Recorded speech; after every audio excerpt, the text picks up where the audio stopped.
আর আমাদের সরকার দেখেছো, হ্যাঁ, এইদিকে হিন্দু এইদিকে মুসলিম ওইদিকে খ্রিস্টান, যাই হোক সবাইকে একসাথে রেখেছে। আমাদের যেরকম ব্রাহ্মণরা টাকা পায় ভাতা পায়, সেরকম আমাদের মুসলিম ভাইরাও আমরাও টাকা পয়সা পাই। বুঝতে পারলে? আমাদের দুর্গাপুজো যেরকম শ্রী মমতা বন্দ্যোপাধ্যায় আমাদের মুখ্যমন্ত্রী যেরকম টাকা দেয় পুজো ভালো করার জন্য, সব কিছু ঠিকঠাক রাখার জন্য, সেরকম আমাদের মুসলিম ভাইদের ওই জন্য সব কিছু ভালো রাখার জন্য, ঠিকঠাক করার জন্য ওদেরকেও টাকা পয়সা দেয়। আমাদের আমাদের মুখ্যমন্ত্রী, মানে আমাদের মুখ্যমন্ত্রীর মতো তোমাদের ওই কি নোবেল জয়ী চলবে না, চলবে না। শেখো শেখো শেখো, শিখে কথা বলবে। বুঝতে পারলে? তোমরা তোমাদের রক্তের মানে একটা রক্তের মধ্যে একটা দোষ হয়ে গেছে, রক্তের মধ্যে তোমাদের দোষ হয়ে গেছে। নমস্কার, আমি পশ্চিমবাংলা থেকে বলছি। কদিন ধরে শুনতে পাচ্ছি বাংলাদেশির মুরব্বী মুরব্বী মুরব্বী দাঁড়ান একটুখানি, অনেকদিন ধরে শুনতে পাচ্ছি যে তোমরা নাকি কলকাতা দখল করবে। তোমাদের ভাষায় কী বলে, হালার বলা নাকি?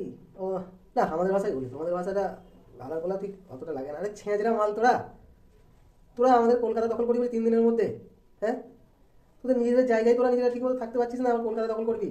হ্যাঁ, আর এই মুরব্বীগুলো যে এত ঘাটে যাওয়ার সময় চলে এসছে, এই বাংলাদেশের মুরব্বীগুলো ঘাটে যাওয়ার সময় চলে এসছে, একটা পা চলে গেছে কবরে, ঘাটে নয় কবরে। তোমরা আবার বলছো কলকাতা দখল করবে।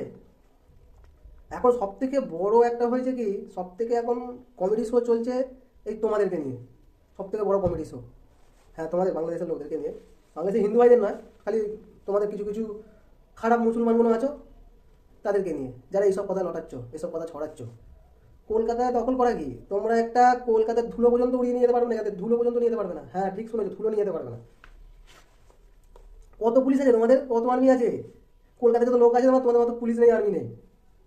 মেয়েদের পেছন লাল করে দিয়ে বর্ডারের তারে পিঠ ছিঁড়ে দিয়ে ওদিকে পাঠিয়ে দেবো। বুঝতে পেরেছো? এসব কথা বলতে এসো না।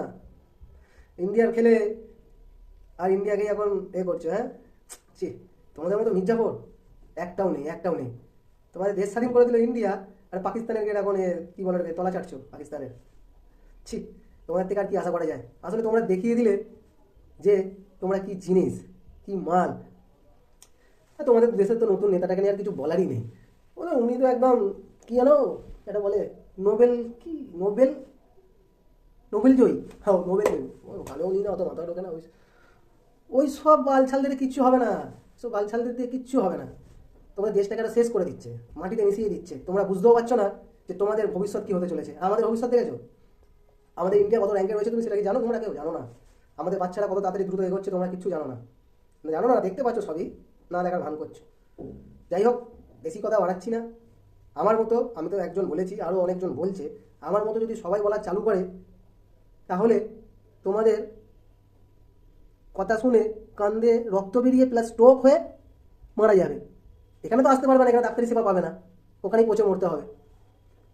তোমাদের খবর আছে, এত বড় বড় কথা বলো, তোমাদের খবর আছে, তোমরা বুঝতে পারবে তোমাদের সাথে কী হতে চলেছে। নমস্কার বন্ধুরা, এই বলে ভিডিওটা শেষ করলাম। সমস্ত পশ্চিমবাংলা কলকাতাবাসীদের জানাই যে তোমরা সবাই একসাথে থেকো।